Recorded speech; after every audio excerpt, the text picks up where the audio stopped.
Shabbat Shalom, Shabbat Shalom, Shabbat Shalom. This is the Akazaki Yahoo, and I give all praise, honor, and great esteem to the Most High Power, Yahuwah, Bahashem, Yahushua HaMashiach, and to the 12 tribes of Israel who are scattered to the four quarters of the earth. I say Shalom Wabarukim, that is peace and blessings. And I cannot wait until the day that the Most High brings us back together, and we are once again 12 tribes, one family, one nation under the Most High Power, once again under one covenant. I'm joined this morning by my Akeem. I got Ak Kenaniah in the building, Ak Bethel, as well as Ak Cliff, and we're going to be getting into the text, chapter number 37 of Bereshit. And Yah willing, we're going to go all the way through to chapter 40.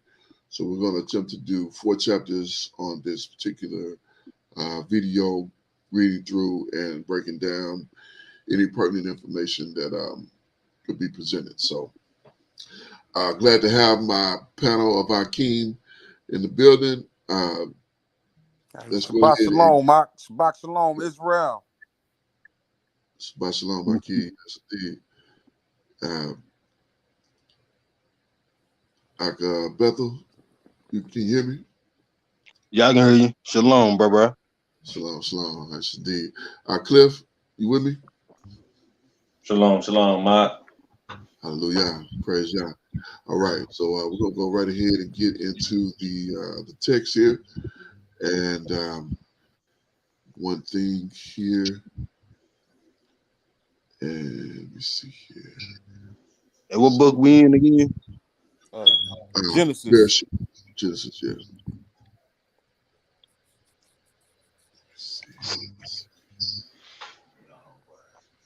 I'll find the link for the YouTube stream, and I'm gonna share it on Facebook so people who see it can check us out if anybody got time.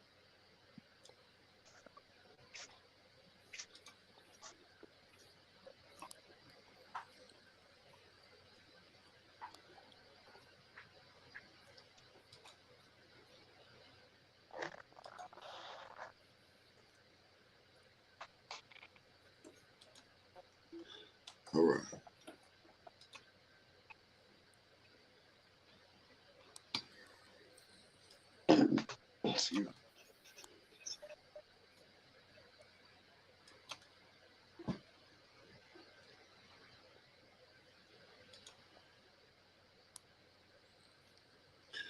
All right, here we go. And share that link. It's on my Facebook in case anybody else want to share it.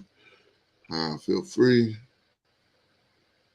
Let's get into the text here.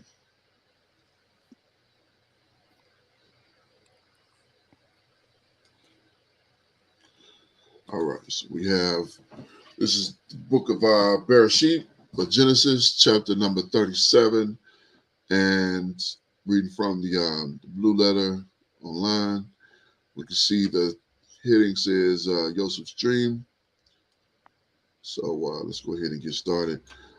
Chapter 37 and verse 1, it says, And Yaakov dwelled in a land wherein his father was a stranger, in the land of Canaan. Verse 2, these are the generations of Yaakov. Joseph, being 17 years old, was feeding the flock with his brethren, and the lad with the son of Bilhah and the sons of Zilpah, the father's wives, and Joseph brought unto his father their evil report. So we see here that Joseph is basically playing he's playing to his father and keeping tabs with his oldest brother. Now he's the youngest son, the next to youngest at this time, because Benjamin, we saw born last chapter, or the chapter before last in 35. So Benjamin was born, and Raquel died giving birth to him. So Benjamin is obviously a baby. Joseph is 17 here, or if he's not a baby, he's very young. So, All right. And the mental picture that I have is it's that younger brother that kind of tags along and goes and tells the parents everything that y'all was doing, uh, uh, yeah, and you know from experience that's going to create strife. So, Indeed. yes, indeed. So, verse 3, it says, "Now Israel loved Joseph more than all his children, because he was the son of his old age, and he made him a coat of many colors." So obviously, I talked about that contention. Mm-hmm. Not only is he keeping tabs on him and reporting to the father, to Israel, he's also loved more than his other children, so much that he's giving him a great promotion by giving him this coat. Con. And throughout this Genesis study, namely when we get to Abraham, and the contention that was between Isaac Mhm. and Abraham's other sons, and then that rivalry kind of continued even with Israel, Jacob, who became Israel, and his Mhm. brother Esau. Uh-huh. It seems like, and I know that he was the son of the beloved wife Raquel, but it Right. just seems like Israel would have used better judgment, not wanting there to be any strife between these brothers. But this was a beloved son, and he let it be known. Yeah. Kind. Yeah. I mean, he went. That's a pretty great length. You got 10 other sons, and then you got this 11th son, and you gonna single him out and give him a coat of separating him uh, from all the other boys. And I'm sure this, of course, this story coming about how it did on Mount Sinai, given to Moshe. Uh, I know these other brothers. They had to know that father feels a certain way about Joseph as opposed to us in comparison to us. So let's continue. Verse number 4. It says, "And when his brothers saw that their father loved him more," just like I said, "then all his brethren, they hated him and could not speak peaceably unto him." So there's the contention. Now Mhm. you would think Yaakov would see this and start making adjustments, because again, we see this with Ishmael and the other sons of the concubines with Isaac. Abraham gave all he had unto Isaac, but to the sons of the concubines which he had, he gave gifts and sent them away while he yet lived. So, and then of course, Esau and Jacob, they was battling in the womb. So, Con. yes, indeed. So here we have the children of the promise, the children, not a child, the children of the promise, Mm-hmm. and a high level of contention. Verse number 5. "And Joseph dreamed a dream, and he told it his brethren, and they hated him yet the more." So you don't say that they were, dissatisfied or put off by him. It says that they hated him. Hate is a very, very strong word Indeed. in this society. Let me see. Let's take a look at that.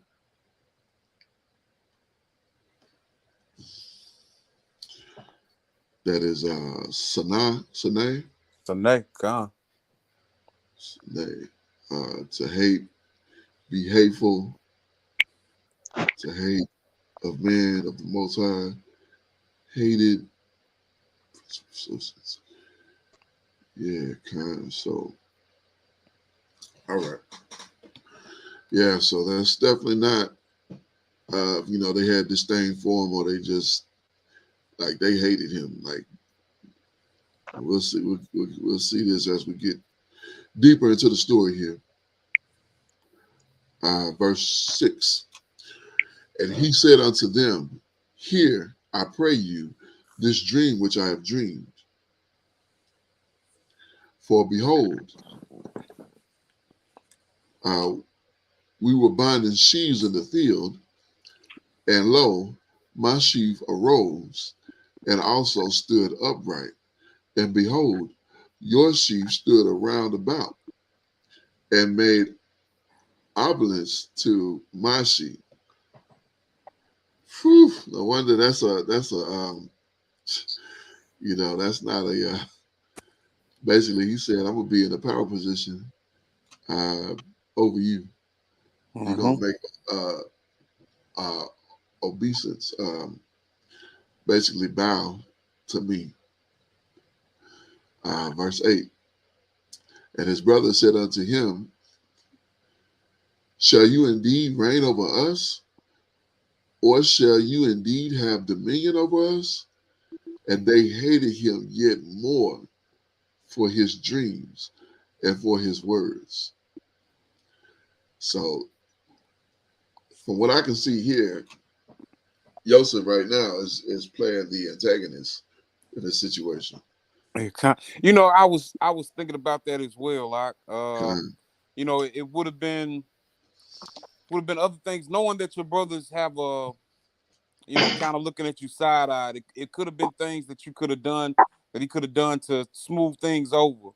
kind, Where they would have felt differently about him. But uh, he's letting them know, like, look, you all are at some point are gonna come and pay homage to me.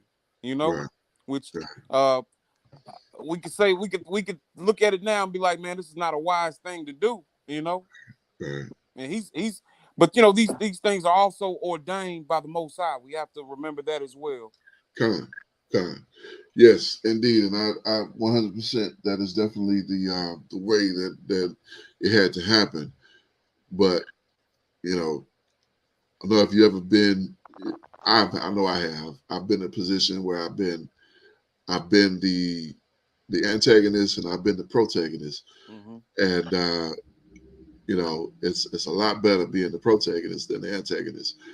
Uh, my youth, I've definitely said some things and acted in ways that I should not have, and to make amends for those situations. So um, let's go to verse 9 here. And he dreamed yet another dream and told it his brethren and said, behold, I have dreamed a dream more. And behold, the sun and the moon and the 11 stars made uh, I, I work that for me. Let's see. Uh, Obstinance. I, okay, I had obeisance to me. Trying to say that properly. So basically, that just means that they basically gave him reverence. Mm-hmm. Yeah. So verse 10.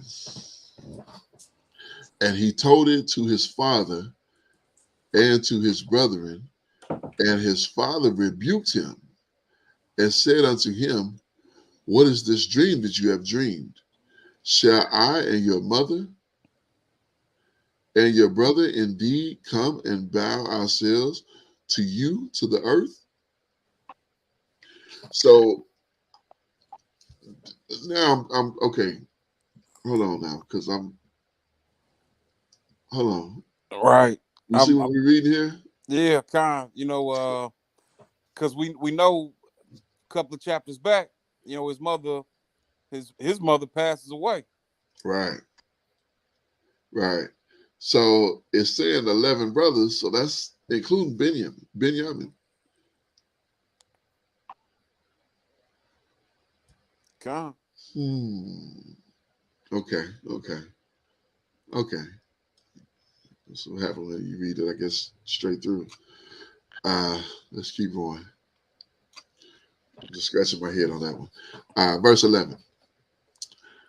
And his brothers inviled him, but his Envy. oh, I'm sorry, Slicha envied him, but his father observed the saying. Mm-hmm. Verse 12. And his brother went in to feed his father's flock in Shechem. Still calling it Shechem, even though Shechem had been wiped out. God. Verse 13. But Israel said unto Joseph, do not your brethren feed the flock in Shechem? Come, and I will send you unto them. And he said to him, here am I. And he said unto him, go, I pray you, see whether it be well with your brethren and well with the flock, and bring me word again. So he sent him out out of the vial of Horban or Haran, and he came to Shechem. So now Israel or Jacob, he's actually sending him to find information on the brothers. Slick, we got another joining the fray here. Let's get Jabril in here. Hey, Shabbat Shabbat Shalom, Mark. Shalom. Your mute is still on, brother.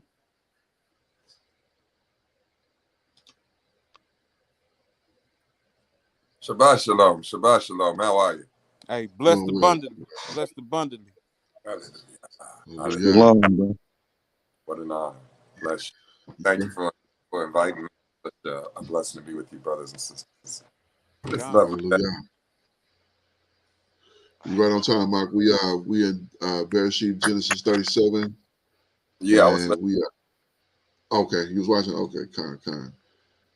All right. So we are at verse 15 here, and we'll continue. Anybody want any input they want to add? Feel free to just say Salika and input whatever information you may have. So we at verse number 15. It says that a certain man found him, and behold, he was wandering in the field, and the man asked him, saying, what seek you? Verse 16. And he said, I seek my brethren. Tell me, I pray you, where they feed their flocks.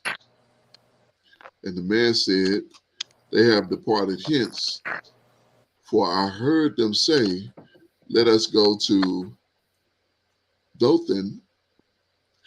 And Joseph went after his brethren and found them in Dothan. So let's take a look at Dothan and see what that says here.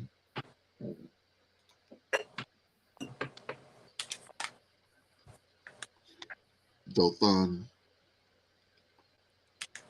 two wells. That's what that means. Place in northern Palestine, about 12 miles north of Samaria, and the home of Elijah. God. Hey, Salakia, is there a Yeah. way for you to pull that back up on the screen? Because what I see Oh, on it's the not screen showing? now it's just showing us.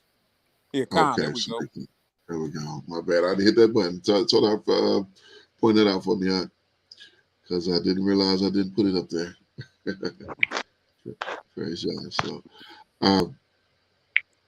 so we got two wells here, and the pronunciation Dothan there, and it's a place in northern Palestine, 12 miles from Samaria, home of Elijah there. Mm-hmm. So, yeah, this is the first place that is mentioned, Dothan. It's like it's only mentioned in these two places. Matter of fact, here and again in Kings. So, let us continue.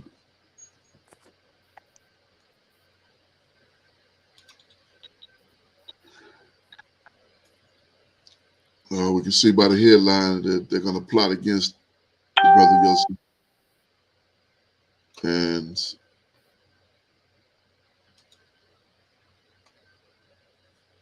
okay, let's verse 18. It says, and when they saw him afar off, even before he came near unto them, they conspired against him to slay him. So it's to a point where they ready to get rid of him. Come on. And mind you, now he's sent by his father to get a report and bring it back to him. And so yeah, he's definitely in the antagonist role. Mm-hmm. So verse 19. And they said one to another, behold, this dreamer come. Calling him the dreamer. Wow. It's a way of mocking him. You know what I Yeah. mean?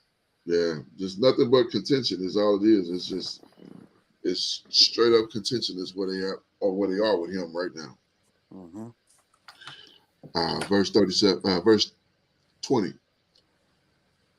Come now, therefore, let us slay him and cast him into some pit, and we will say some evil beasts have devoured him, and we shall see what will become of his dreams. So I mean, they're at a point. They didn't say who was saying this, but they're at a point here where they just pretty much done with him. So we see who didn't say it. Verse 30, 21, 37 and verse 21. And Reuben heard it, and he delivered him out of their hands and said, let us not kill him. Good for Reuben. You know what I mean, Uh, based on what we had heard, what we had read about, him sleeping with his father's wife. right. The previous chapter. Okay. This is going too far for even Reuben. Yeah. Yeah. Yeah. Reuben, being the eldest, he should be the most level-headed, the most reasonable, but we saw what he did in chapter, what was it, 35? God. And yeah, that was highly unusual. Um, but okay, let's continue here. Verse 22. And Reuben said unto them, shed no blood, but cast him into this pit in the wilderness, and lay no hands upon him, that he might rid him out of their hands, to deliver him to his father again. So Reuben comes up with the idea, let's just put him in a pit, and that way I know he'll be safe and I can bring him back to father. Mm-hmm. And maybe that'll give me some, make things better in between me and him for what I did. Like, bro, I don't know how you look your father in the eye after something like that. Indeed. And remembering that, his father's already suffered the loss of his wife, Con, Raquel, the woman that he loved. con. Yes, indeed. And then remembering also that, he came from Leah. Indeed. The what they called her, I guess the frail one, the The skinny young one. tender. It referred to Tender, as tender. yeah, con. Verse 23. And it came to pass when Joseph was coming unto his brethren, that they stripped Joseph out of his coat of many colors that was on him. And they took him and cast him into a pit, and the pit was empty. There was no water in it. So it's just an empty hole they're throwing him into here. Verse 25. And they sat down to eat bread, and they lifted up their eyes and looked, and behold, a company of Ishmaelites were from Gilead, Gilly. Gilead, with their camels bearing spiceries and bombs of mirth, going to carry it down to Mizraim. Verse 26. And Yehuda and Yehuda said unto his brethren, what profit is it if we slay our brother and conceal his blood? Come, let us sell him to the Ishmaelites, and let not our hands be upon him, for he is our brethren and our flesh. And his brothers were content. His brethren were content. So it was Yehuda's idea to sell him to the Ishmaelites. You know, Salakia, Go ahead. it's something that has continued with our people.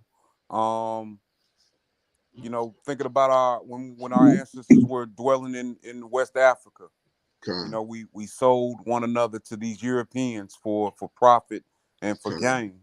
You know, we get over to this land and we're enslaved, and then, you know, liberated, delivered from chattel slavery, but still in oppression. But what do we do then? You know, I'm speaking about the 80s and really before then, really like the 60s. You know, what I'm referencing is the way that we put one another in bondage in regards to selling our brothers drugs, selling our sisters drugs.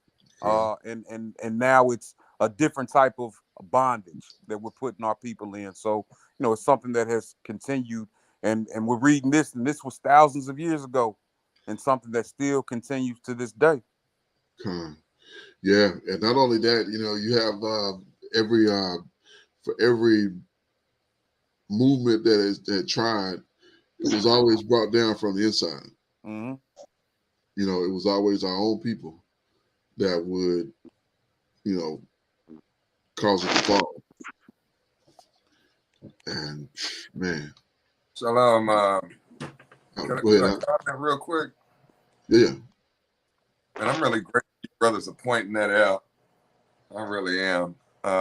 You know, I'm just reflecting on the state of the diaspora and the Great Awakening, as it's often called. And I'm going to use the term the great amount of diversity that we find in the Great Awakening, which inadvertently, because we're so much like our forefathers, apparently, just inadvertently, the Great Awakening and the diversity in our camps has manifested into like 12 times 12 times 12 times 12,000 of us.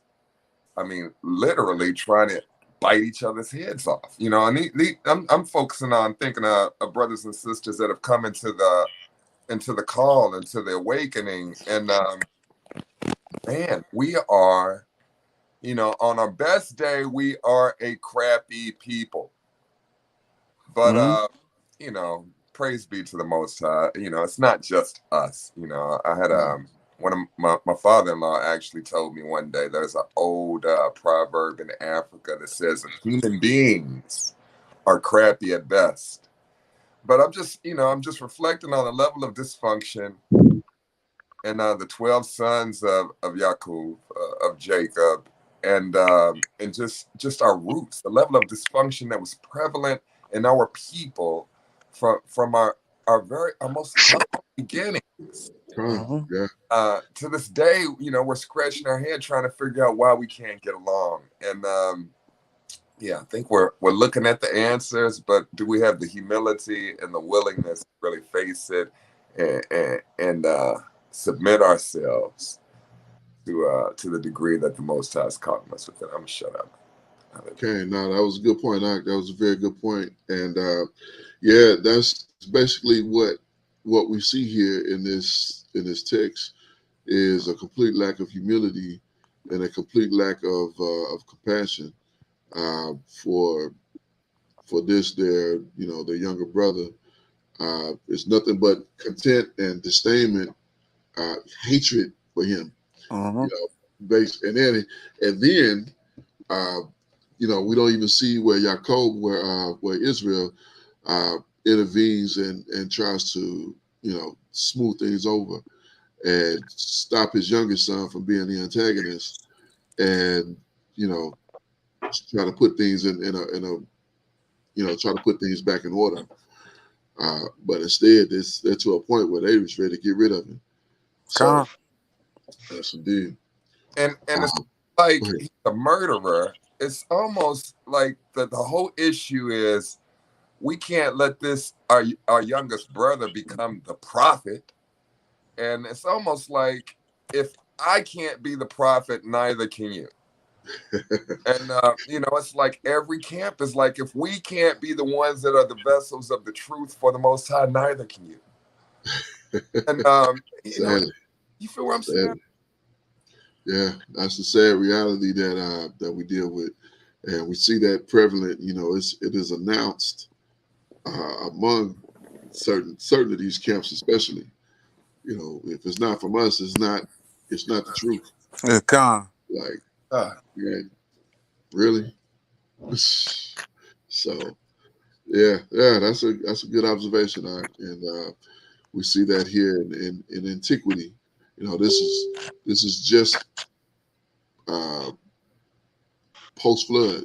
Just after the flood. So, uh, let's continue here. It's verse 28. Uh, then they then they passed by Midianite merchantmen, and they drew and lifted up Joseph out of the pit and sold Joseph to the Ishmaelites for 20 pieces of silver. And they brought Joseph unto Mizraim. So they took him out of the pit, and now they have sold him um, to the Ishmaelites. Yeah, con. And I remember us speaking about this about 20 chapters ago, how that Midianites and Ishmaelites is kind of a interchangeable word, Khan, yeah, because they dwelled in the same place, and they were brethren. And if you remember, if we go back to chapter 16, it said that Ishmael would dwell in the presence of all of his brethren, and of course, Midianites are the sons of Keturah from Abraham, Con. and so they dwelled together, and took so similar that you can use them interchangeably. Like we Ishmael, we are Midian, but we Ishmael too. Mm-hmm. yeah, I'm So listening to this, and I'm thinking to myself, man.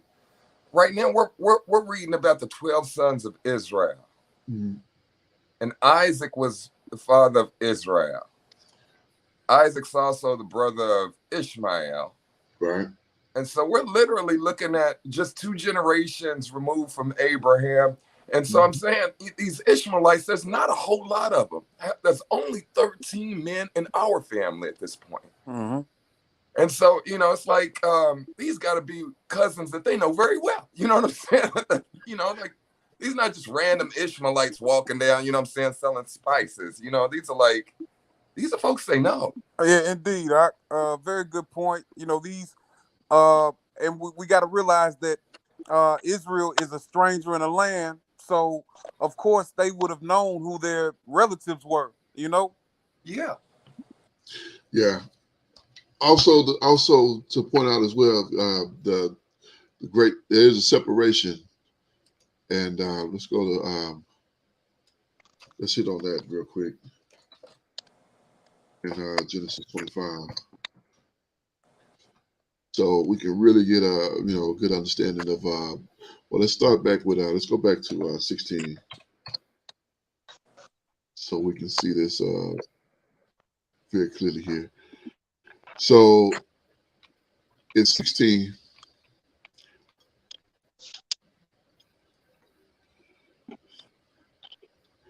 verse let me see. So verse 8 here, it says And he said unto Hagar, talking about this is the messenger. Well, let's start at verse 7. It says, and the messenger of Yahuwah found her is Hagar, by the fountain of water in the wilderness, by the fountain on the way to Ashur. And he said, what was that? Okay. And he said, Hagar, Sarah's maid, where are you coming from and where are you going? And she said, I fled from the face of my mistress Sarah. And the messenger of Yahuwah said unto her, return unto your mistress and submit yourself into her hand. And the messenger of Yahuwah said unto her, I will multiply your seed exceedingly, and it shall not be numbered for multitude. And the messenger of Yahuwah said unto her, behold, you are with child, and shall bear a son, and shall call his name Ishmael, because Yahuwah have heard your affliction, and he shall be a wild man, and his hand shall be against every man, and every man's hand against him, and he shall dwell in the presence of all his brethren. So it tells you there where Ishmael would be. Let's go forward to chapter 25. I'm skipping chapter 23 because 23 is where he was put out, him and his mother, and they went into their own land. But here we get the children of Keturah for the second time. I'm just going to skip down to verse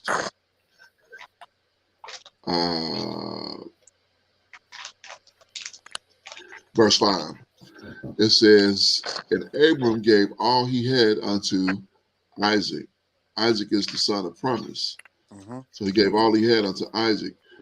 But unto the sons of the concubines, which would be Hagar, the mother of Ishmael, and Keturah, the mother of these boys that was all born to Abraham, which Abraham had, Abraham gave gifts and sent them away from Isaac his son. So he sent them away. So they were not a part of the household. He sent them away, like they visited, and they did not have a father and son type of relationship. While he yet lived, and the he here is Abraham, while Abraham yet lived, he sent them eastward into the east country. So he sent them eastward from Canaan, because he was in Canaan at this time. So he sent them away east. And when you go even deeper, back into chapter 10 and chapter 11, the people that lived in those east of Canaan were Joktan and his brother Peleg. And Joktan had, what was it, 13 sons? He had 13. Then you get into the children of Ishmael, and we can see how fast they were able to repopulate the earth just from in chapter 10, and how they just multiplied, and it just grew in great abundance, like really, really quick, as it laid it out. So Ishmael having, his sons, Joktan having his children. These people are steady reproducing. More and more and more children are being born, and they're getting older and becoming men. So they didn't live. So they were able to pick up. I'm bringing up Joktan because they were able to pick up a lot of ways of them. So much that they were even called Arabs, like Joktan is the progenitor of Arabs. So, but yeah, I don't think they would have had a viable, plausible relationship. I think they knew that those were the Ishmaelites, but they were not friendly to them. I mean, they had disdain for them because Ishmael felt like he should have had the birthright because he was the oldest. Much like Esau felt he should have had the birthright because he was the oldest. And them not getting that birthright, that made contention between them and Isaac and Israel. And then Esau felt like he got burned, so he goes over to their side. So now he's in contention with So you got all of these on this side, and then you got the righteous seed on this side, and you got all of this contention between these two. So Yeah, It's a rivalry. You know what I mean? kind, Because Abraham was a very rich man. right, He could have sent those sons away with more than gifts. But right, it was Isaac, like you said, the son of promise. So this rivalry continues throughout the next generation. Um, indeed, indeed, even to comment. the, even to this day. Oh, go ahead. Um, One, when I first jumped on the call, we were reviewing the great amount of contention that had arisen between our father Joseph and the rest of Israel's sons. Hmm. And again, like we're 2 generations removed from Abraham, and there's a great deal of strife within Israel's family, right? Hmm. And the brothers are actually trying to kill each other over the birthright of prophethood and what was revealed to Joseph. They're at each other's throats. Obviously, we discussed Reuben's misdeeds, and we spoke about Keturah Hmm. and her children that Abraham sent away, and we spoke about Hagar and Ishmael, and obviously Ishmael was sent away. I just wanted to point out that our father Abraham would fight for the opportunity to host a stranger in his home. He was very loving, extremely loving. And as much as we aspire to be vessels of love for the Most High, our father Abraham was one of our best examples, right? When it came to Ishmael not being his heir, our father Abraham actually cried out to the Most High, said, "How come Ishmael cannot be my heir?" He mhm. actually cried out to the Most High. And in our scriptures, the Most High actually says, "I have heard your cry, Hmm. and I will bless Ishmael, make him a great nation." The point that I'm getting at is that Abraham was every bit as obsessed with his children as any loving father. Our father Abraham was obsessed with the opportunity to host strangers. So, how much greater can we estimate his love for his own flesh and blood to have been? And the only reason I'm pointing that out is because although there's a great deal of strife that arose amongst his children, I personally don't take the position that Abraham um, personally uh, harbored that sort of enmity towards any of his family members or children. And I'm very much of the position that Abraham never ceased to love his sons. And so even after sending them away, it's my position that not only did he maintain a father-son relationship to the best of his ability, as any good father would do, but that he would have exceeded most men in this capacity. This is Abraham we're talking about. I have, unless you could point it out to me, I haven't seen any historical evidence that Abraham actually ever came to odds with his children or his family members, even with Hagar and Sarah, right? He was caught between the two of them and only made a decision to separate his family under the instruction and the counsel of Yah and his holy messengers in the form of his angels. So I'm just pointing out that to say that even though our family has fallen into great disarray, into great confusion, and in the house of Israel, particularly between the Arabs and our house, the house of Israel, I really, revisiting the story, I'm really curious now to learn more about Keturah's sons, which, as far as I know, the fathers of Africa or Afrique. A gentleman, Keturah gave birth to a son named Afrique, who is the person that they derived the term Africa from. That I've read that somewhere, but I'm just kind of careful to not ascribe to Abraham the lack of integrity and morality that we see manifest so prevalently amongst his children, particularly in the first two generations removed from Abraham. You know, it's like all this tension and strife. Ishmael can't live amongst his brothers, but the house of Israel is trying to sell Joseph as a slave. You know what I'm saying? There's a great deal of enmity and lack of righteousness that is becoming prevalent within Abraham's children, like not even two generations removed from him. And I like to be very careful not to ascribe those qualities to Abraham. And I try to insist, because I haven't seen any information to the contrary, that Abraham loved all his children, and particularly when the Most High said that he heard his call. The Most High acknowledged Abraham's love for his children, and he worked to honor that. With that, I'll shut up. I'll talk a lot. My bad. All right, no sweat, no sweat. We can get deeper into it after the broadcast. So let's continue. Verse number 29 here.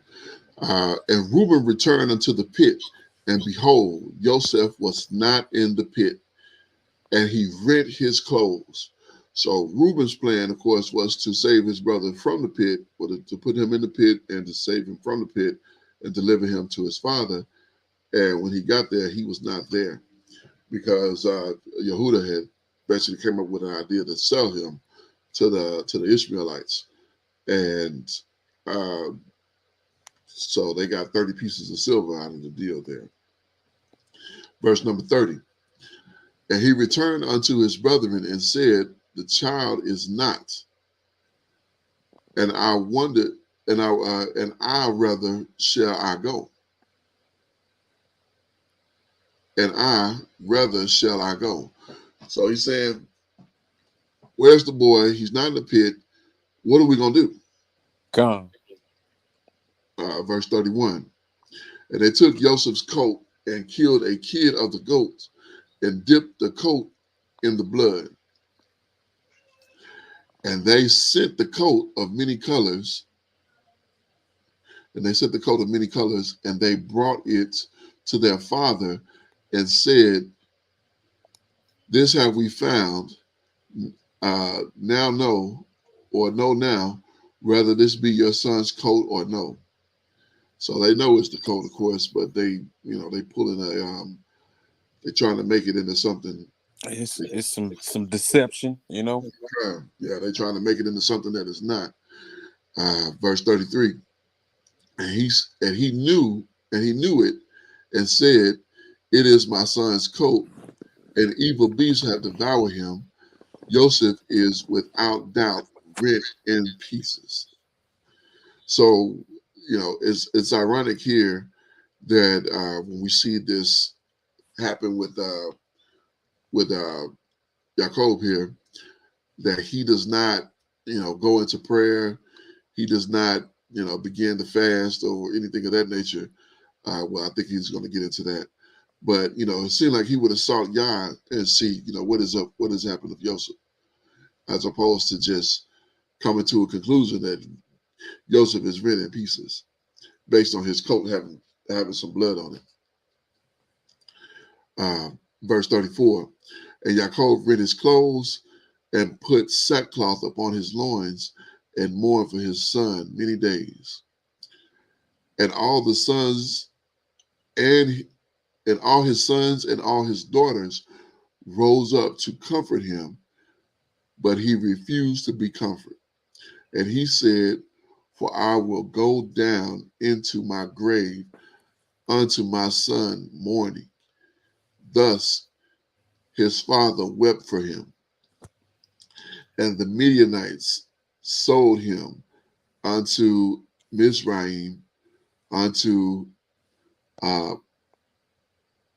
Potiphar, an officer of Pharaoh's captain of the guard. Mm-hmm.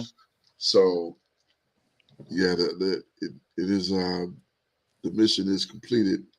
They were able to get rid of their brother, and their father is saying that he will not stop weeping or stop mourning for his son until he's dead.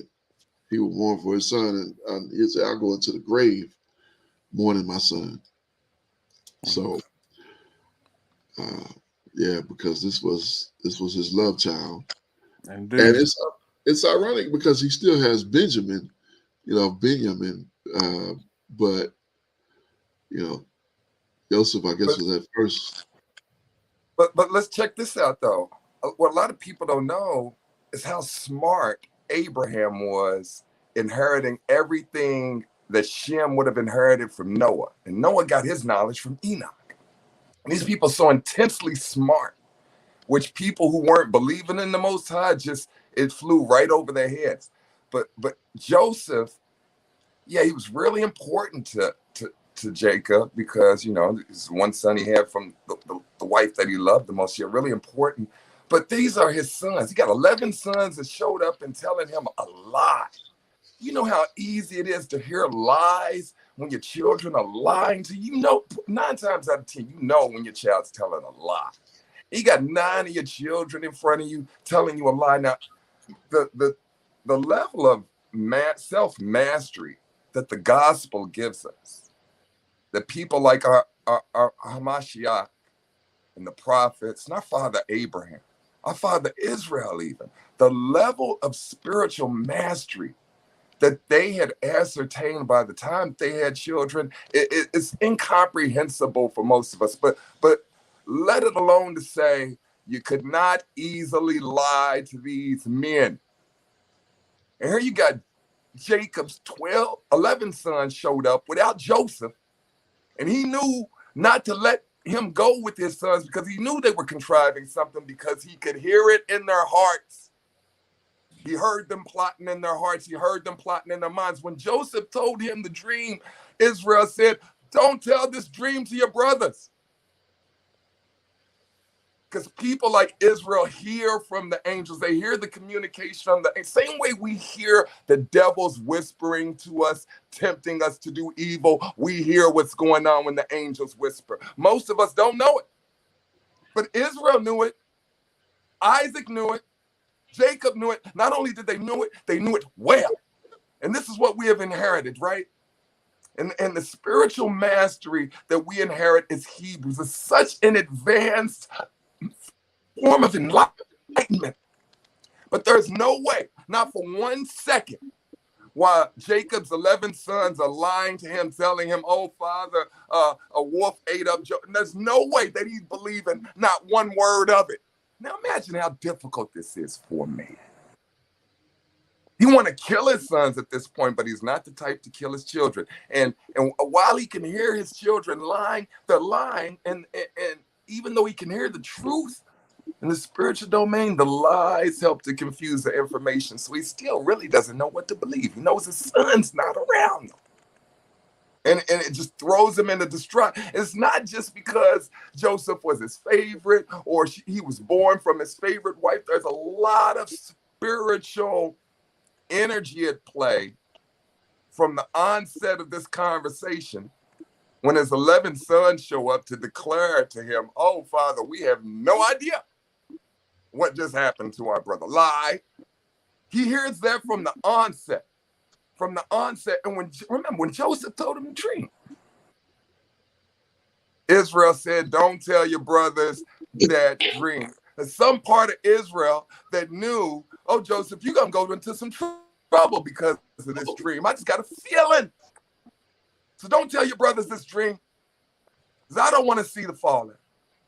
And obviously there's a big fallout, right? Now it does lead to his family making obeisance to him. But even Israel's like, should me and your mother be making obeisance to you? What is up with this dream you've had?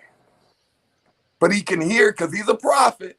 He can hear, and he knows from the Most High not to rush to a judgment. He can hear something in the bottom of his soul describing the beautiful manifestation of our brother, our father, Yahasa, Joseph, as a prophet, as a master of Egypt. Israel can hear something like this in his heart. But while his sons show up to declare to him for the first time, we have no idea what happened to our. Well, let us continue here with verse 38. With chapter 38, we're going to get through this next 3 chapters, Yah willing. So let us continue. We see the headline here in this particular passage is Judah and Tamar. I'm sure we're all familiar with that with some of that story, but let's get the details and the writing here. You want me to bring it out? Well, I'll go through this one, and you can get the next two out. I think All right, that'll be, I think that'll make it smooth. Verse number 1. And it came to pass at that time that Yehuda went down from his brethren and turned to a certain Abdullamite, whose name was Hara. Hara, I'm guessing. Let's see who this Hara is here. Well, Abdullamite. Let's look at Abdullamite here. I want to say that's a city. Abulami. And yeah, let's see. Abdullah, yeah, justice of the people. A native of, yeah, this is a native of this land. Mm-hmm. So that's what that's referencing there. Let's continue here. And let's take a look at this person. Hara. Kira Khan. Since splendor, a noble family, and a Dulamite friend of Yehuda. Okay. So they don't really have anything to give us on that. They just reiterate what's there. So kind of we can move on. Verse number 2. And Yehuda saw there a daughter of a certain Canaanite whose name was Shua, and he took her and went in unto her. So let's see if they have any information as it pertains to this daughter of the Canaanite, Shua.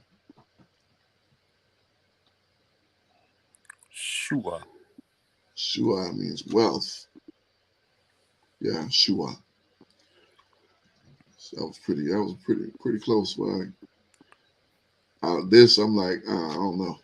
Sure, right. But yeah, it means wealth. Father of Judah's wife. Let's continue here.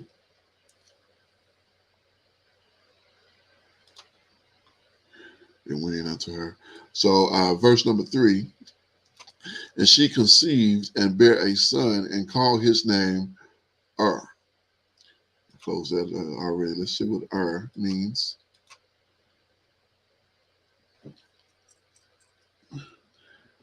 Ar means awake. It's the oldest son of Yehuda. He did not last. Let's continue here. Verse number 4. And she conceived again and bare a son, and she called his name Onan. Let's go ahead and check out Onan here.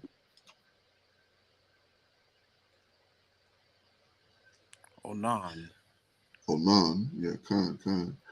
And his name means strong. That's a good name, Onan.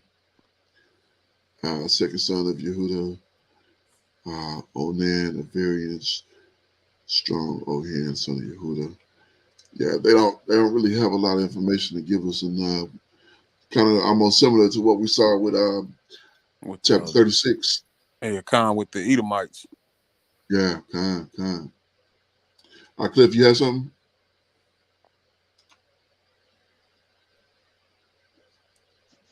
No, I'm good. Okay, Khan. All right, let's continue. Verse 5. And she yet again conceived and bare a son, and called his name Shula, and he was at Kazib, and she bare when she bare him. So let's check out a couple of things here. She conceived again and bare a son, call his name. See what Shula says. Shelah. Kind of. Almost like Selah. Reflect. Selah. Kind of. A petition. Youngest son of Yehuda.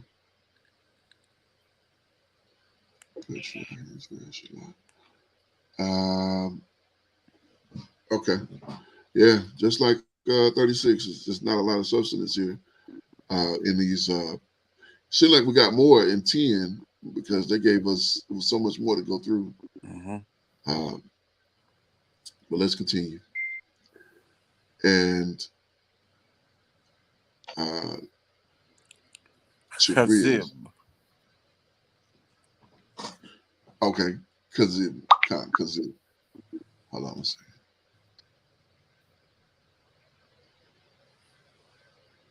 Okay, let's continue. False. That's a town and where he was. They called it, and it was called False. A place in Palestine. Well, I don't know if I want to be in a place called False. They don't sound appealing at all. All right. Let's continue. Verse 6. And Yehuda took a wife for his son, whose name was Tamar. Let's see what Tamar's name, if it has any definition, any information besides the youngest son of Tamar. Her name means palm tree. Widow of daughter of Absalom. You know, I remember us a couple of weeks ago, you know, we were speaking about, because, you know, sometimes we're given the origin of some of the wives that were taken for, you know, of course, for Isaac and for Esau. Like, we know where, you know, these women came from, but, you Right. know, I've always inquired of, you know, the wives of the 12 patriarchs. You know what I mean? Like, we can't assume that they were of Israel, or, you know, it might have been granddaughters of Israel that were taken for wives. But, you know, Tamar, like, we know her name, what it means, but as far as where she comes from, you know, we're not given that. Not giving that information. And, you know, it's difficult, you know, being this first generation, because you couldn't take wives from, you know, those would be your sisters. So you couldn't take wives from them. So you had to go outside of the nation to really populate, to build a nation. You had to go outside of the nation to build a nation. And so, yeah. And, you know, and being that, you know, our ancestors are dwelling in the land of Canaan, you know, conclusion that we can come to is that, you know, these are wives from the land. From Canaan, most likely. And we remember what Rebecca said to Isaac: if Jacob takes a wife of Canaan, what good would her life do her? You know, so that's why they wanted to send him away to Laban in order to find a wife. And even to the point where I believe it said when Esau saw that the daughters of Canaan pleased not his father, that he went to his uncle Ishmael and took a wife. That's where he got that third wife, because he took 2 wives of Canaan. So, Yes, I think they would try to always marry within their kindred. So, like, I think the house of Israel would have been obligated to look to some of Abraham's family as closely as possible, as opposed to the sons of Canaan, who were sons of Ham, who were Hamitic descendants. They would look for Semitic descendants, depending on how far back in the tree. But I know there's still an effort for the most part to marry amongst their kindred. Ideally, like they was cousins or something. Yeah. Well, ideally, but you know, this being Canaanites everywhere, for the most part, I think it was mostly Canaan. We know these ones. These boys came from this. This woman was a Canaanite that he had. So let's continue here. Verse 7. It says, and Yehuda's firstborn, was wicked in the sight of Yahuwah, and Yahuwah slew him. And Yehuda said unto Onan, Go in unto your brother's wife and marry her, and raise up seed of your brother. So, Salaki, can I ask a question? go ahead. If I'm not mistaken, I just heard. What was it? You'll say that they said that there would be nothing, no one good seed come out of the Canaanites. Canaan. And then Judah went and had his firstborn out of the Canaanites, right? Mm-hmm. And he was deemed wicked. He had 3 sons for her, and the first one, he was wicked. Oh yeah, his firstborn. What was? Oh, so he had 3 of them out of the Canaanites. Yeah, he had 3 for this one woman, and the firstborn was wicked in the sight. Judah's firstborn was wicked in the sight of Yahuwah, and Yahuwah slew him. So is gone. No children, nothing. He's gone. And Judah told Onan is the second oldest, go into your brother's wife and marry her and raise up seed unto your brother. So to keep his name going in Israel, he wanted him to raise up seed. And we see that in the Torah.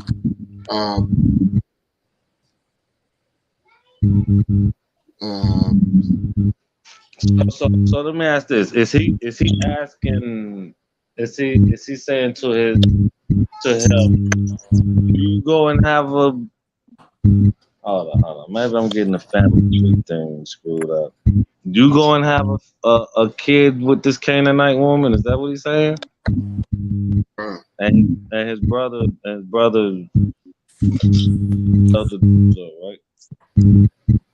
Well, it was to raise up seed where his brother would live on. Let's get it here.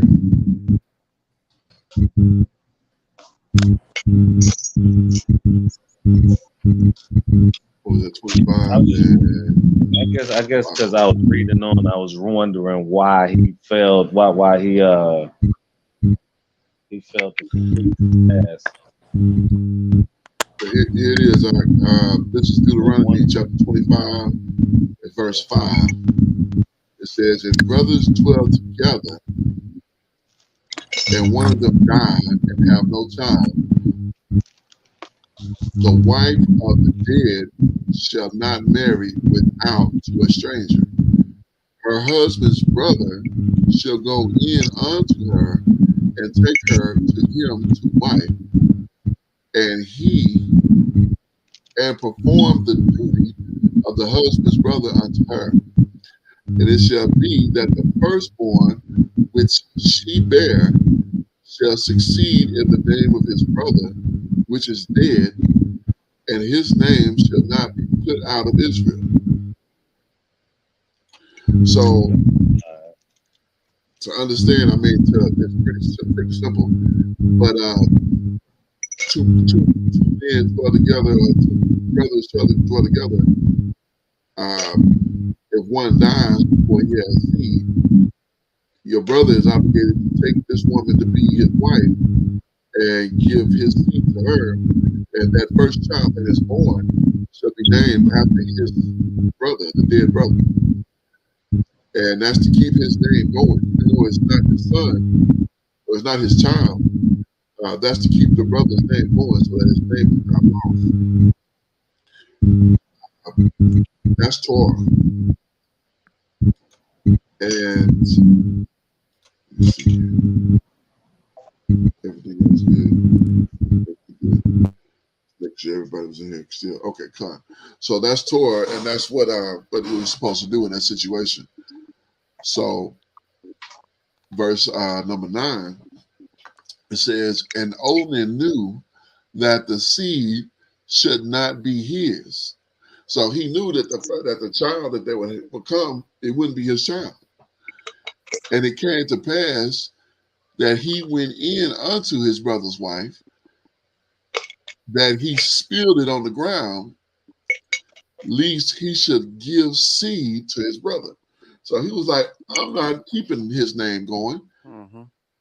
I'll go in here and lay with this woman and get the, have the fun or whatever, but I'm not going to give seed to my brother.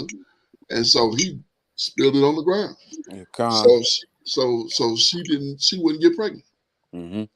And Verse, when I was in the church, the way that was kind of spent was that it was him spilling his seed on the ground that caused the Most High's wrath to be upon him, but that wasn't the case. It was because he didn't do his duty in right. raising up seed for his brother. Absolutely. And exactly, that's what they're missing, because they don't want to deal with the Torah and understand what it is that you're supposed to be doing. So that's why I went ahead and brought that Deuteronomy 25, 5 and 6 out, so we understand exactly what it is, what it should be. Verse 10. And the thing which he did displease Yahuwah, wherefore he slew him also. Like, oh, so you just gonna say forget your brother? Mm-hmm. So, you out of here too. So now he's had three children with this woman, and two of them are not. So now only Shula remains, the youngest. Yes, indeed, because of the wickedness, and this is why you don't marry this wicked woman, because these boys got that wickedness in them, and Yahuwah ain't playing that mess. He put them right to death. Mm-hmm. Let's continue, verse 11. Then said Yehuda to Tamar, his daughter-in-law, remain a widow in your father's house till Shula, my son, be grown. And he said, least peradventure he die also, as his brothers did. And Tamar went and dwelled in her father's house. So he's saying, look, you need to go and wait for my youngest son, because dealing with you, my sons are dying. And I don't want my youngest son to die. So I need you to wait for him, because obviously he was young. He wasn't an adult male as of yet. Verse 12, still in chapter 38, verse 12. And in the process of time, the daughter of Shula, Yehuda's wife, died, and Yehuda was comforted. And he went up unto his sheep shear in Timnah. He and his friend Harad,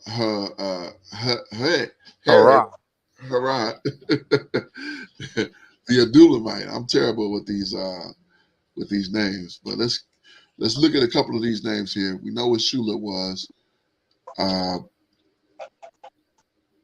She died, and so he was by himself. So let's see what Timnah is here. Timnah. Yeah, Timnah, Timnah. Portion, town in the northern boundary of Yehuda, later assigned to Dan, a town in the hills, country of Yehuda. In too many places in Palestine. Timnah. Okay, all right. So let's keep moving here. And let's see who this friend of his was. I'm pretty sure this was a Canaanite here as well.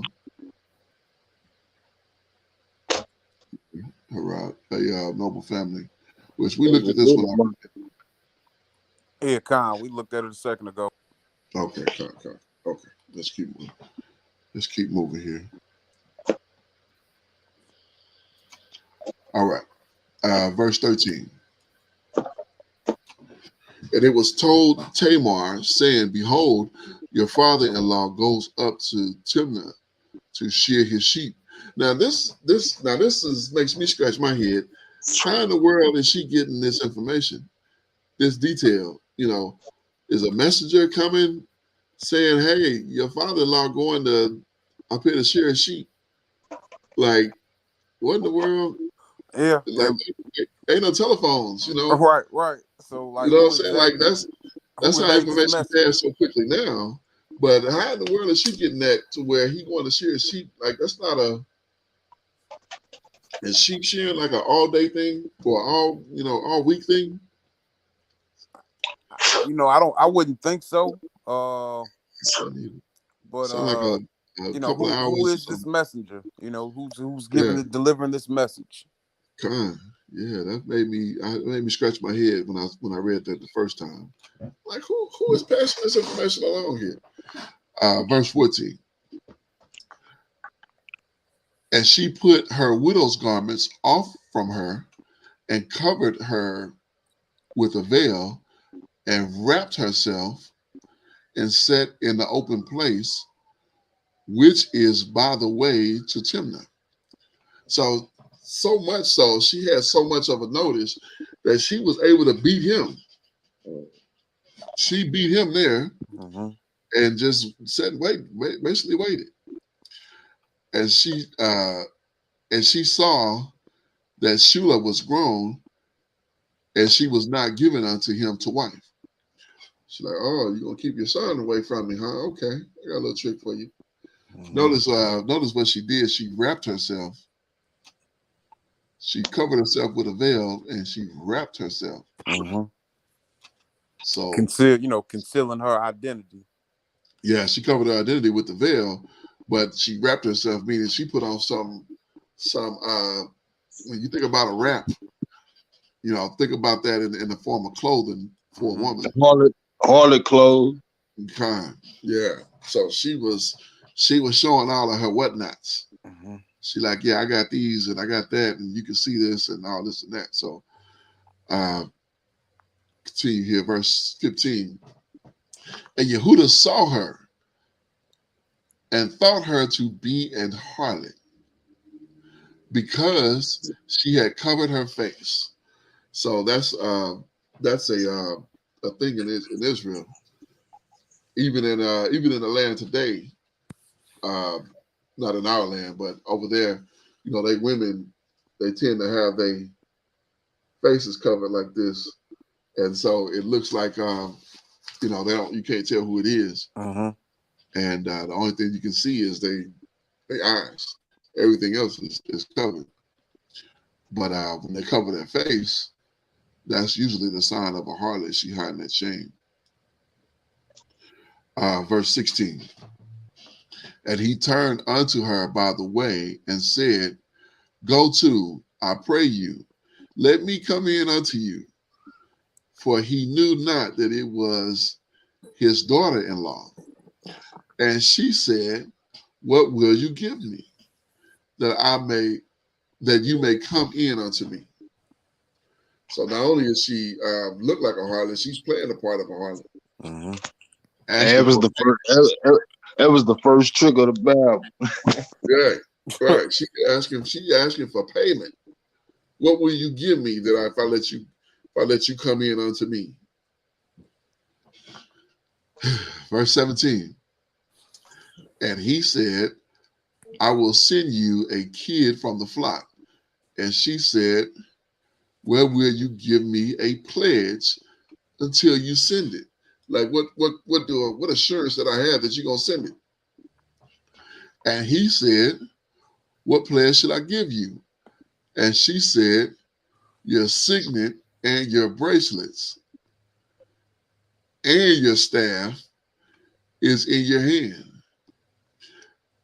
And he gave it her and came in unto her, and she conceived by him. So he gave her his signet. Let's see what that signet is. We know what, I'm sure the bracelets are his wristbands. Let's see what that signet is. It's a ring. Oh, that's his ring? Mm-hmm. I think. What you think, Kid and I, right here? Let's see. Hothan. Hatham? Okay. That's better than I could do. Signet, yeah. Signet, seal, signet ring. That was accurate. Good call on that one. All right, so he had his ring. So she's like, give me your jewelry, your wristband, and your staff. Hey, these days it'll be payment of love with it. Yeah, these days they just want $40. Give me $220s. All right. Can I have $40? Verse 19. I heard that from a comedian, by the way, not from personal experience. I heard that from a comedian. Let me clarify. Let me clarify that. Verse 19. As she arose and went away and laid by her veil from her and put on the garments of her widowhood. So her plan, of course, seems like just to do this thing.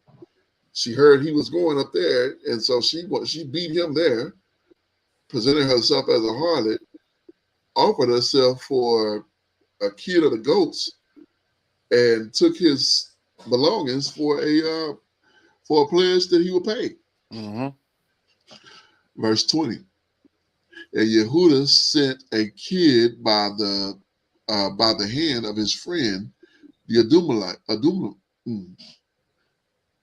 Abdullamite, to receive his pledge from the woman's hand, but he found her not. So now he's trying to get his stuff back, and so he sent a kid like he said he would, and he couldn't find the woman. She wasn't there. She went home and put back on her widow's garment. Mm-hmm. Verse 21. And he asked the men of the place, saying, where is the harlot that was openly by the wayside? And they said, there was no harlot in this place. Like, what? Ain't no harlot over here? Right. What happened there? What did I do?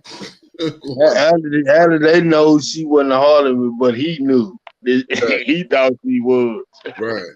Yeah, she presented herself because her plan was to get him, obviously. Right. I mean, that was her plan. I don't know why she never planned it like this. Yeah, she never did want payment. You know what I mean? Right. Her goal was something else. You know? Right. Exactly. This is very, very strange situation. So we can say that was God's plan. I don't know. You see, he killed both the sons. He killed two of the sons. Yeah. He killed his two oldest. He put them to death. But I think if this was from the Most High, it wouldn't have came about with prostitution. I don't think he would have used prostitution to, I don't think that would have been the case. I think if anything, he would have, taken a woman and made her his wife. And then you really can't say he's a prostitute because her husband died. Yeah, but now she's laying with her father-in-law. She laid with him and conceived by him. So, yeah, I don't think that was the Most High's plan. I think this is just some wickedness that he's allowing to play out. Verse 22. And he returned to Yehuda and said, I cannot find her. And also the men of the place said, there is no harlot in this place. Like, where they harlot at? Like, ain't no harlot in here. We don't do that out here. Get on out with me. Verse 23. And Yehuda said,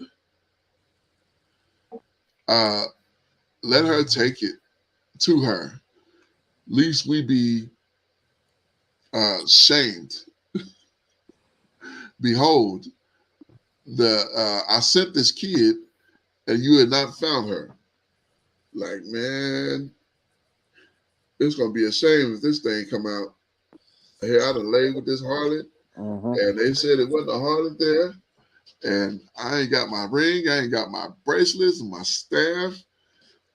I'm out here looking crazy. Right. He mentally he's got to be going through it, you know. Yeah, yeah. He's like, what is really going on? Verse 24.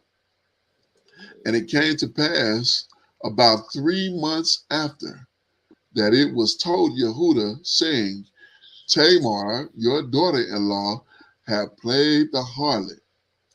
And also, behold, she is with child by whoredom. And Yehuda said, bring her forth and let her be burnt. Wow. He said, set on fire. She done played the harlot, light her on fire. And you know, the only proof that they had of that was that she was with child. You know? Yeah. Yeah, because and they know that we know that she should have went to one of his children, but her husband is dead. But she's supposed to be waiting for a Shula, and I don't know why he hadn't given her Shula at this point. I guess he thought it was her that was causing the death of these boys, of his boys, I should say. So he didn't want to deliver Shula, and Shula messed around and died. Verse 25. When she was brought forth, she sent to her father-in-law. She said to her father-in-law, saying, by the man whose these are, am I with child? And she said, discern, I pray you, whose are these? The signet, the bracelets, and staff. And Yehuda acknowledged them and said, she had been more righteous than I, because that I gave her not to Shula my son, and he knew her again no more. So he realized what he had done. He didn't give her his son. But I still don't understand what the objective was by laying with. She could have told him though. She could have told him it was her. She didn't say nothing. Yeah. She said by the man whose these are, this is who I'm with child. This is who I'm with child with. By. But what was the point of her getting pregnant by him? I mean, it's not like he married her and they lived happily ever after, So I don't know. This is something else. Verse 27. And it came to pass in the time of her travail that behold, twins were in her womb. And it came to pass when she travailed that one put out his hand, and the midwife took a bound upon his hand, a scarlet thread, saying, this came out first. So they're trying to get the birthright correct. So this one came out first. He put his arm out. She put a scarlet thread around it to mark that this is the eldest. Verse 29. And it came to pass, as he drew back his hand, that behold, his brother came out, and she said, how have you broken forth? And beseech be upon you, therefore your name shall be called Perez. Let's see what Perez means. Perez. Breach. I mean, it told us that's what it was.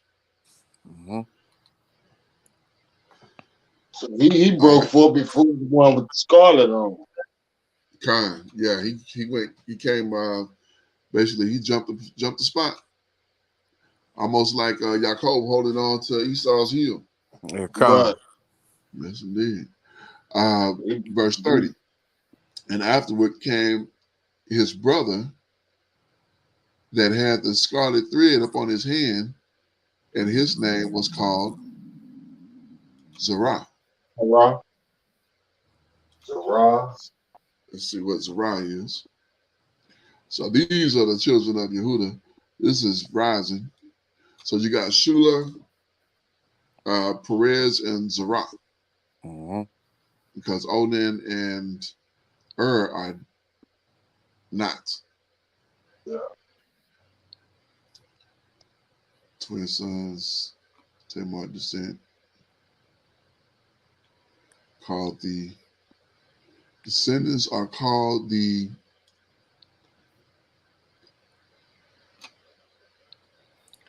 Yeah, what we you read think? about the Ezrahites in Chronicles. Okay, Karen. How you pronounce this first one? Zero, Zerhites, Zerites, Ezrahites. Ezrites, and the Izrahites. Mm-hmm. Karen. Okay. Karen. Ethiopian Kush invaders. Okay. So those were that's the beginning of Yehuda. And all right, let's continue. So we made it through the first couple of chapters, and we are 131 in, and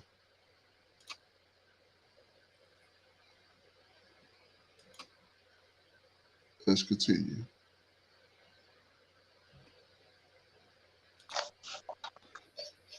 All right, let's continue. So we'll go to chapter 39 here. All right, go ahead if you don't mind. All right, we'll go back God, to so this here. yeah, this Yosef's success in Mizraim. This is the book of Genesis, Bereshit, chapter 39, verse 1. And Yosef was brought down to Mizraim, and Potiphar, an officer of Pharaoh, captain of the guard, an Egyptian, bought him on the hands of the Ishmaelites, which he had brought him down thither. And Yahweh was with Yosef, and he was a prosperous man, and he was in the house of his master, the Egyptian. And his master saw that Yahweh was with him, and that Yahweh made all that he did to prosper in his hand. So, you know, this is a bad situation for Yosef to be, sold into slavery in a away from his people. But Karen, even all of that going on, the Most High is still with him. And Karen, other people are able to tell. It kind of reminds me of our people here, and really in the diaspora. You know what I mean? Like we've been bought into slavery, but it's still something that is about these people. You know what I mean? Something about this man, uh, and others can see it as well. Karen, yes indeed. All right. Continuing, verse 4. And Yosef found grace in his sight, and he served him, and he made him overseer over his house, and all that he had he put into his hand. And it came to pass from the time that he had made him overseer in his house and over all that he had, that Yahweh blessed the Egyptian's house for Yosef's sake. And the blessing of Yahweh was upon all that he had in the house and in the field. This is a fulfillment of the word that the Most High uh, had told Father Abraham, through your Mm-hmm. seed, will all the families of the earth be blessed. We see that Karen, with Isaac. We see it with Israel when he was mm-hmm. dwelling with Laban. Mm-hmm. He's increasing him. Karen, And this is continuing with Yosef. yes indeed. All right. Verse 6. And he left all that he had in Joseph's hand, and he knew not aught he had saved the bread which he did eat. and Yosef was a goodly person and well favored. And it came to pass after these things that his master's wife cast her eyes upon Yosef, and she said, "Lie with me." Oh boy.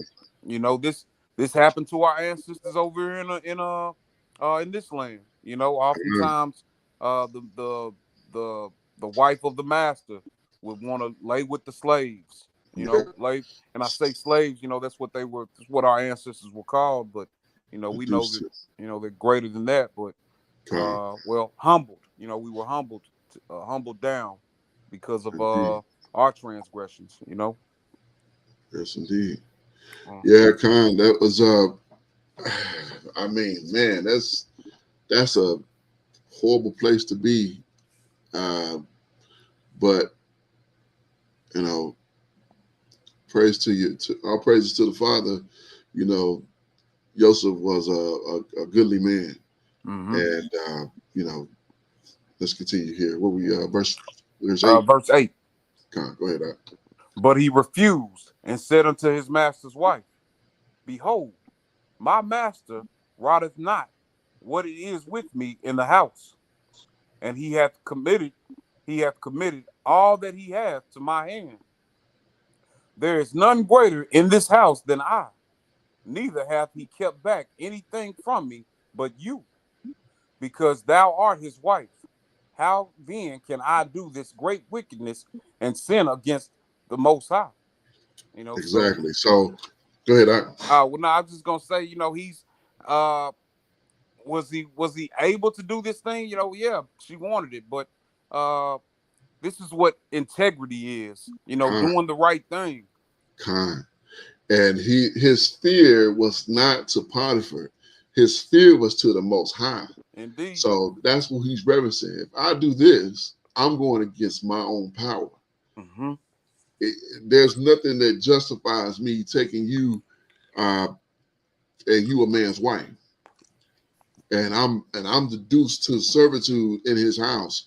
And here I'm gonna go. I mean, that's not. I'm not doing that. I'm not doing that to my power. My power is too good for that. That's right. Indeed. So praise Abba, you know, for that right ruach right there. Yeah. All right. Verse 10. And it came to pass, as she spake to Yosef day by day, that he hearkened not unto her, to lie by her, or to be with her. So she's staying on him. You know what I mean? Day by day. You know, she wouldn't leave him alone. Yeah.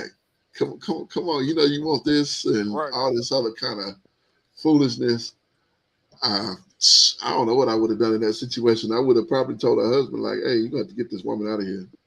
Right. But I mean, you a servant. Who gonna go? Either her or you. Indeed, man. You know what? You know, so he against a rock and a hard place. Between a rock and a hard place, I should say. Go ahead. Verse 11.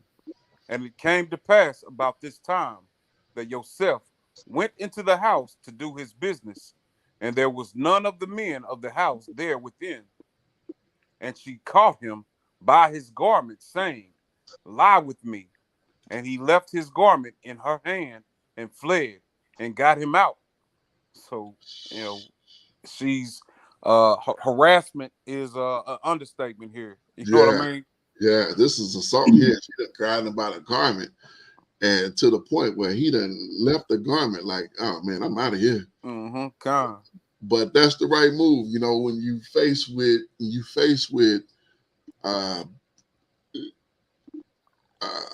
temptation, iniquity, transgression, sin, adversity. You should flee. And that's exactly what he did. He fled, and that saved him, because that woman, she was ready to press herself up on him, grabbing him by his arm. Well, that is some. That's persistence. God. All right, verse 13. And it came to pass, when she saw that he had left his garment in her hand and was fled forth, that she called unto the men of her house and spake unto them, saying, See, he hath brought in a Hebrew unto us to mock us. He came in unto me to lie with me, and I cried with a loud voice. So, that's what would happen with oftentimes, when it was revealed that, one of our ancestors had laid with uh the woman of the house, she's crying foul, he And he he it was her forcing. doing it at the gate. Mm-hmm. Indeed. Verse 15.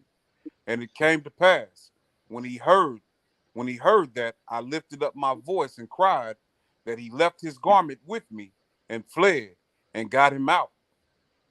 And she laid up his garments by her until his master came home. And she spake unto him according to these words, saying, The Hebrew servant which thou hast brought unto us came in unto me to mock me. And it came to pass, as I lifted up my voice and cried, that he left his garment with me and fled out. Mm. Uh, Yourself This imprisoned, this so. this wicked such and such. Right. Boy, I tell you. Go ahead, unless you got All right. something else to add. What kind of garment y'all think he had? What he run out butt naked? Yeah, I think he probably had drawers on, but everything else to cover him up. That's a good question. If it was a 2-piece, if it was a 1-piece, yeah, he probably had his undergarment on outside of that. But if it was a 2-piece, then he probably just got his top. So yeah. This is the book of Bereshit, chapter 39, verse 19.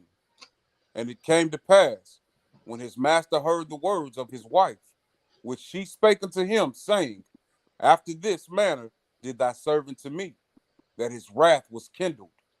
And Joseph's master took him and put him into the prison, and a place where the king's prisoners were bound, and he was there in prison. But Yahweh was with Joseph, hallelujah, and Hallelujah. showed him mercy and gave him favor in the sight of the keeper of the prison. Uh, the Most High is never going to forsake his servant. Especially in Things righteousness. things might look dire and bleak, but what we're reading right here is very encouraging. Mm-hmm. Yes, indeed. All right, verse 22. And the keeper of the prison committed to Joseph's hand all the prisoners that were in the prison, and whatsoever they did there. He was the doer of it. Mm. The keeper of the prison looked not to anything that was under his hand, because Yahweh was with him. And that which he did, Yahweh made it prosper. Hallelujah. Hallelujah. Praise Abba.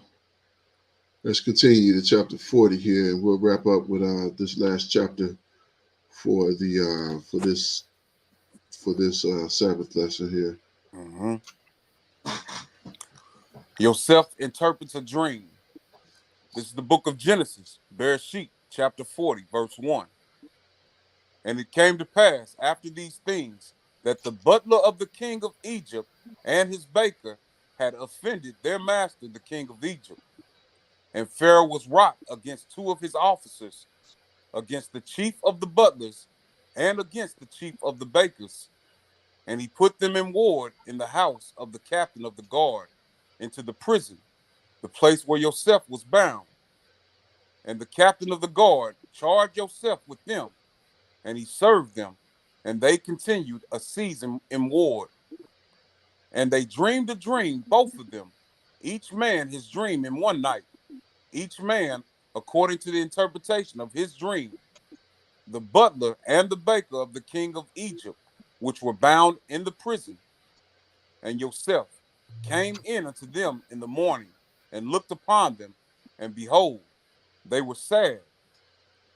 And he asked Pharaoh's officers that were with him in the ward of his master's house, saying, Wherefore look ye so sadly today?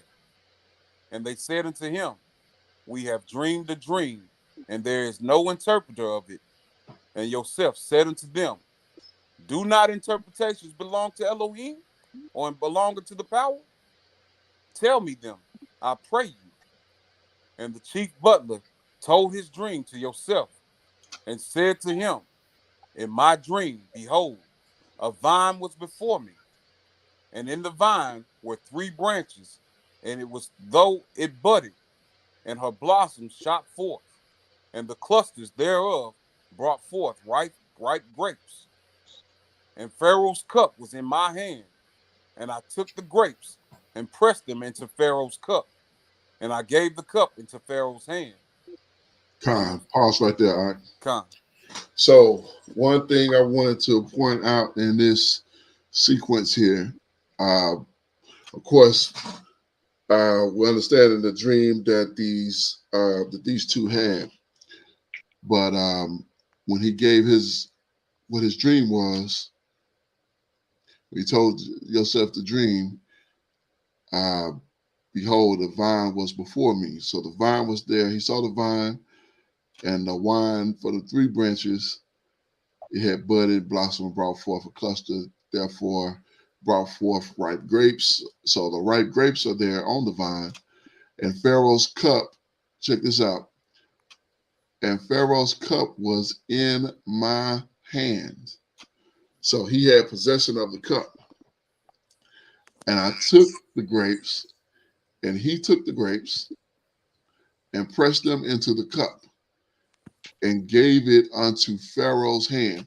So it went from his hand, he took the grapes, put it into the cup, and put it into Pharaoh's hand. So he never lost control of this cup. So this was a trustworthy servant. Mm-hmm. That's what we're seeing here. As he had the cup in his hand, he took the grapes, put them in the cup, and then put it to Pharaoh. So he had full custody, full control of the cup that entire time. Let's continue. Verse 12. Right. And Yosef said unto him, this is the interpretation of it. The 3 branches are 3 days. Yet within 3 days shall Pharaoh lift up thine head and restore thee unto thy place. And thou shalt deliver Pharaoh's cup into his hand, after the former manner when thou wast his butler. But think on me when it shall be well with thee, and show kindness, I pray thee, unto me, and make mention of me unto Pharaoh, and bring me out of this house. For indeed I was stolen away out of the land of the Hebrews, and here also have I done nothing that they should put me into this dungeon. When the chief baker saw that the interpretation was good, he said unto Yosef, I also was in my dream, and behold, I had 3 white baskets on my head, and in the uppermost basket there was of all manner of baked meats of Pharaoh, and the birds did eat them out of the basket upon my head. And Yosef answered and said, this is the interpretation thereof. The 3 baskets are 3 days. Yet within 3 days shall Pharaoh lift up thine head from off thee, and shall hang thee on a tree, and the birds shall eat thy flesh from off thee. So I'd have melted. so right here, we see that he had the baskets on his head, meaning he did not have possession of them. He did not have control of them. Mm-hmm. He was just charged with them, but he did not take care of them. And so the birds did eat from the baskets off of his head, out of his care, which is why he is his destruction. That's why he is going to get beheaded. He couldn't cook. Yeah, he wasn't a good steward over Pharaoh's food. The first one, he kept control of Pharaoh's the whole way.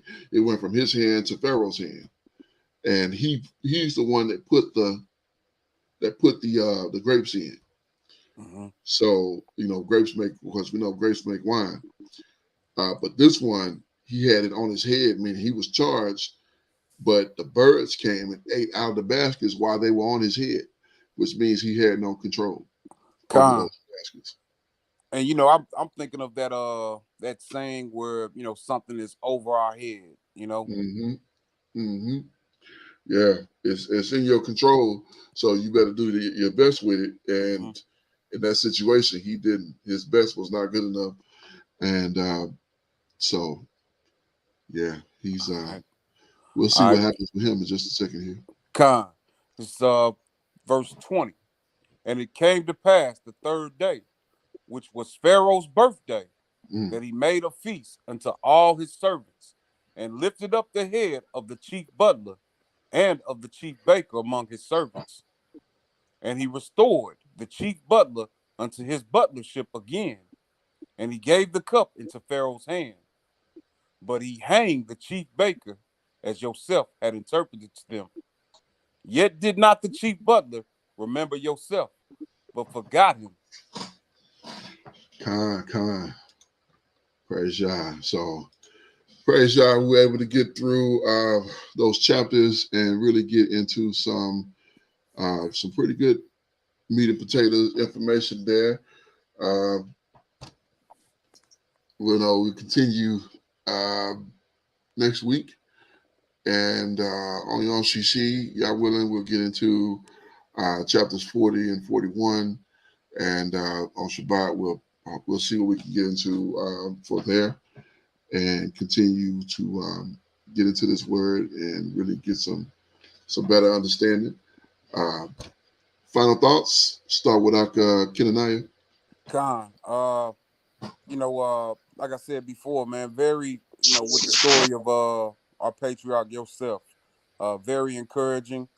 We find ourselves in a similar situation, in a land that is not our own.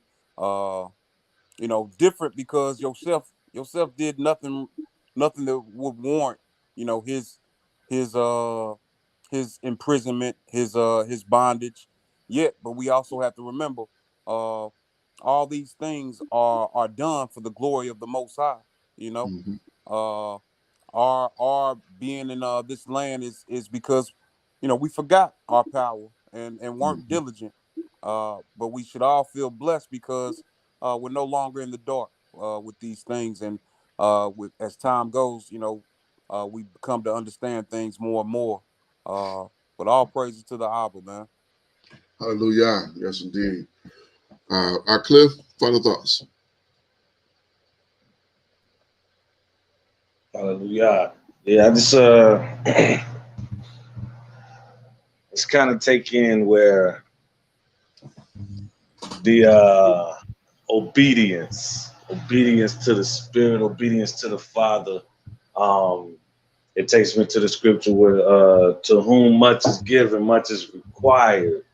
And we strive to be great men, you know what I mean, starting in our own homes, and when we exit, we want to be that same example, and we want to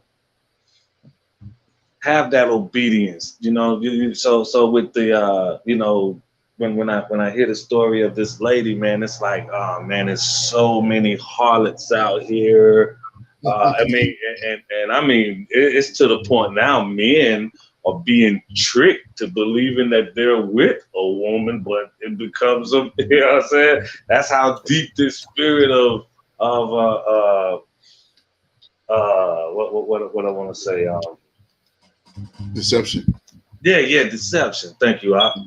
Yeah, the spirit of deception is, and it just, where I'm at in my life, it just makes me want to gird up even more against this lustful spirit, because it can hinder all of the blessings that you know what I mean, that the Most High would have for you, and easily done so, because the flesh itself is indeed weak.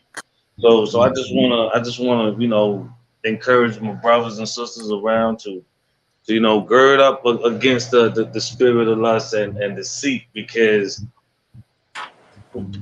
many of us have fallen, many of us have lost a lot behind it. You know what I mean? Families have been torn apart. Like the Ak was talking, the days, of slavery, of the past slavery hundreds of years ago, where you sometimes you didn't even have a choice, to have your Esau, your mate, ripped away and brutalized and by another man. So it's like, when it comes to this thing where I'm telling you, man, men are backstabbing men left and right behind this woman today. You know what I mean? So I just want to encourage, I took from that to stay guarded up, you know what I mean, in the ruach against that spirit of lust, man. Hallelujah. I digress. Praise Yah. Hallelujah. Let's go to Ak Bethel. Go ahead and last final thoughts, if you will, please. I just take from it where Jesus said, "Do not envy." I've seen a lot of it going on with the brothers. They envy their little brother.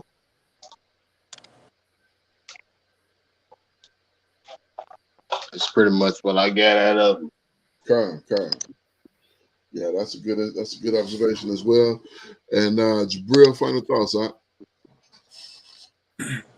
Oh, I mean, really, Most High works in mysterious ways. Hallelujah. And throughout all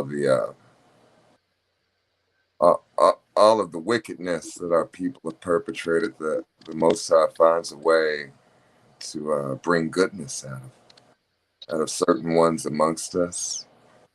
And I think ultimately, it's like he likened Israel to his firstborn. And yeah, he put Israel through a lot. He told Abraham, I'm going to bless all the nations through you, but I'm going to put them through a lot. And I'm going to treat them like they're my firstborn. And I'm going to put them through a lot. So we know the story. I mean, hallelujah. I mean, yeah, it's just a refreshing blessing to have this covenant, to have to reflect on these things on these days. Praise be to the Most High. Hallelujah. Hallelujah. Praise Yah. Yes, indeed. Very good study. A lot of information covered.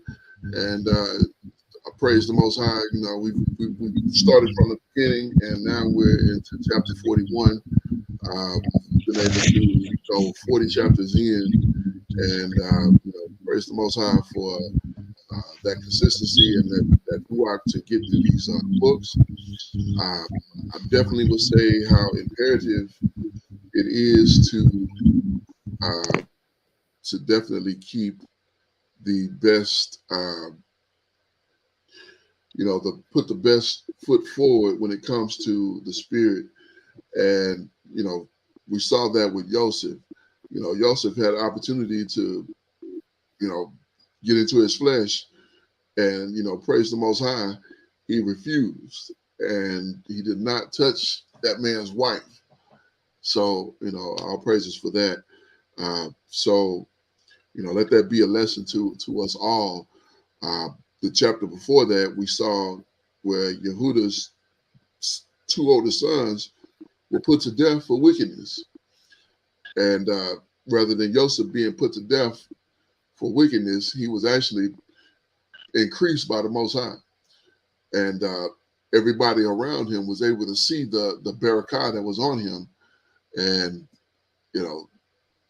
it was evident. So, all praises for this great bit of information that came out. And, Barak the Most High for you, Akeem, jumping in and going through the text with us. What a barakah, for this Sabbath day. And I just lift up the name of the Most High. Hallelujah for all that we have done and all that we have been able to experience going through these texts. And I'm so thankful. Hallelujah. Yes, indeed. Hallelujah. We'll go ahead and conclude this evening or this afternoon. And I give all praise, honor, and great esteem to the Most High Power, Yahuwah, by Hashem, Yahushua HaMashiach, and to the 12 tribes of Israel who are scattered to the four quarters of the earth. I say Shalom Wabarukim, which is peace and blessings. And I cannot wait till the day that the Most High brings us back together. And we are once again 12 tribes, one family, one nation under the Most High power, under one covenant once again. Until that time, Shalom, family, and fear the Most High and keep the commandments. That's right. Kwam Yasharala. Hallelujah. Shalom. Shalom, shalom.